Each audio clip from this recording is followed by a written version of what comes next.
Well, let's begin with the past 2 years of your life. Sure. Representing Been a District whirlwind. 13. Yeah. What stands out to you the most?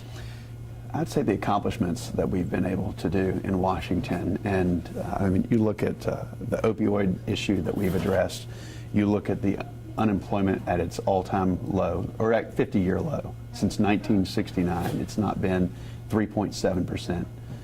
We added 134,000 jobs last month across the country, 201,000 jobs before that.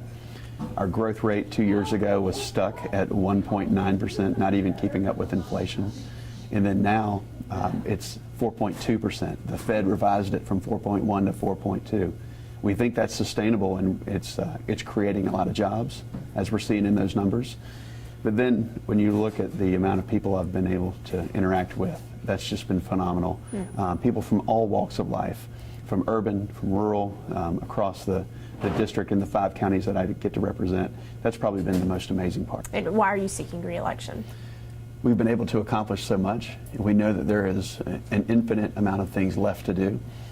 We have to continue on the tax reform path, the deregulation path, make things good for middle class.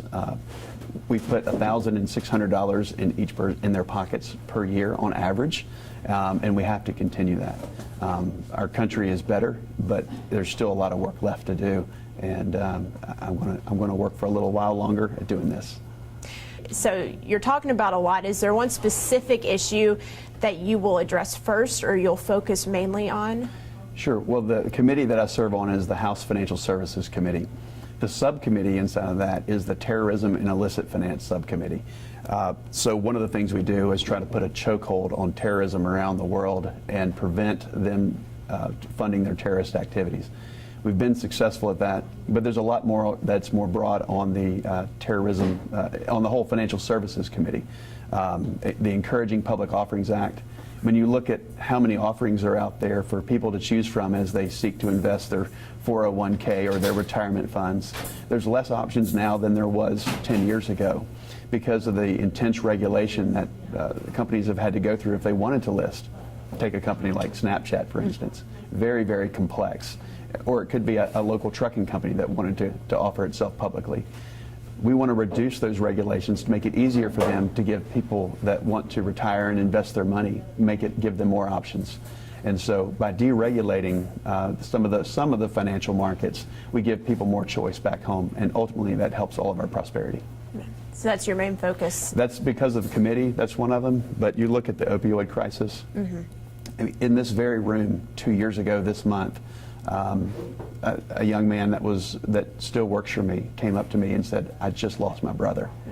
And so this is very personal, and it really hit home at that moment 2 years ago how devastating a problem this was. And I talked to family after family after family that have been personally impacted by this. And the things we can do, like the Thrive Act, which provides housing for people that are coming out of addiction counseling and helps them get back on their feet.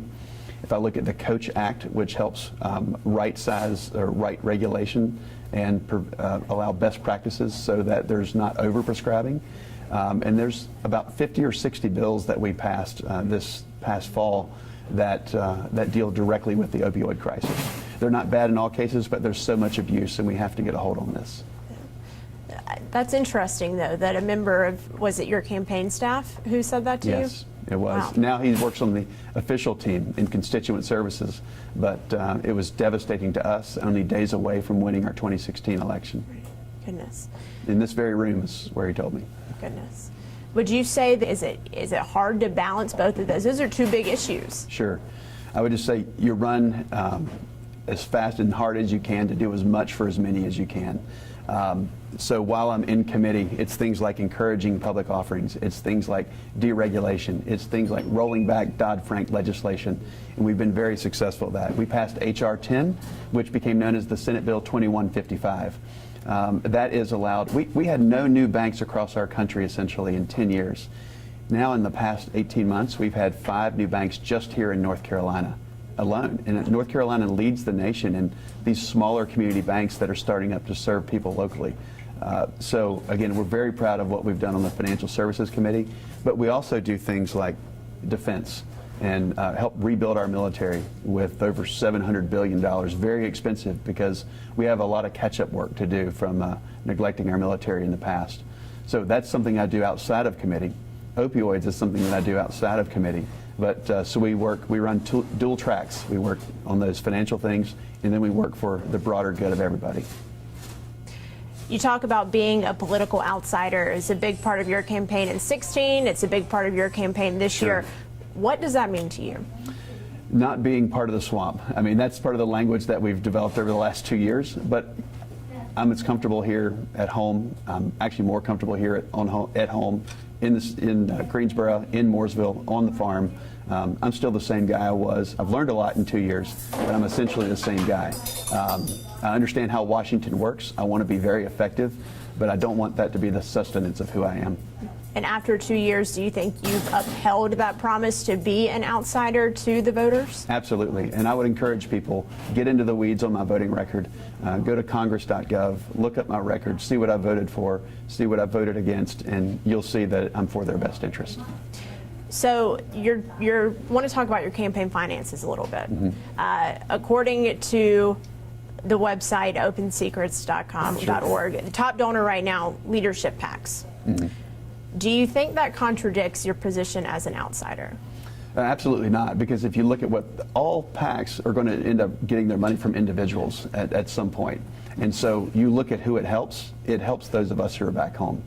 When we have 5 new community banks in our state, those are people that said, you know what, we're serving those who are local, and we thank you for helping us, and we want to continue the good momentum for our industry. This is things that ultimately help the middle class and helps everyday working Americans. So absolutely, I'm very supportive. I would encourage people to look at who's supported me, and I think that represents our values here in the 13th District of North Carolina. Thank you. Do you pay attention to polls? Of course. I mean, if you're in this industry, they're just like something on your dashboard on your car. You do look at them, and you look at them in context of everything else. The polls go up and down, but at the end of the day, you have to be out there serving the people of the 13th District of North Carolina, and we've continued to do that. So New York Times just released a poll. It has you ahead of your opponent.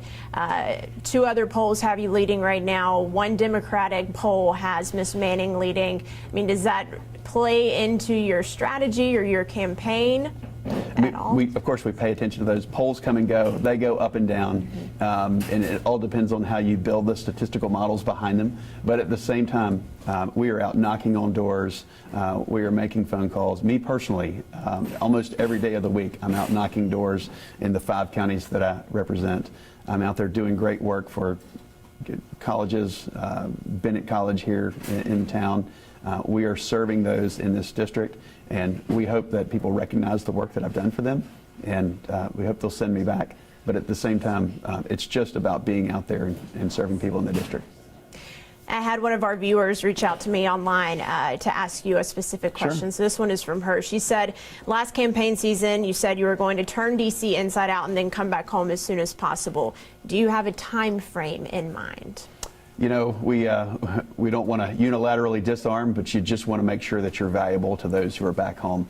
Don't have a timeline, but we want to run through the tape on this election and win this one, and then reevaluate. We always reevaluate with family every year and say, is my family behind me? And so far, they've given me the green light because they're my first priority. I love them, and want to make sure that you're not creating resentment at home. And so far, they're still behind me. So you're checking in with the wife and the kids? Weekly. Yeah. 3 Daily. kids? 3 kids? That's right. Okay. Yeah. Moving on to campaign ads. Your campaign just released its first attack ad on Miss Manning. Why was that decision made? We have to get the truth out. We have to realize that as soon as Nancy Pelosi said, say whatever you have to say to win, my opponent started lying about pre-existing conditions and started lying about other things on the campaign. And so we just have to get the truth out. We don't like, I'm a positive person, so I like to stay on that track. But when people start lying about me, and this is somebody that has given nearly $1 million to Nancy Pelosi and her allies, and they say, the wrong things. They lie about pre-existing conditions, and they lie about everything else. Not everything else, but many things. So we have to lay the truth out for people to decide. And I'm assuming you've seen Ms. Manning's ads against you. Would you like to respond to any of those claims? No, I mean, we'll do that on the air with our ads, but this is not, for those who are in Greensboro, the eastern part of the district, this is not about being who's their next door neighbor. This is about who gave nearly $1 million to Nancy Pelosi and who's willing to say anything to win. As soon as Nancy Pelosi said that, that's when my opponent started lying. I think it's very unfortunate that she's taken that path.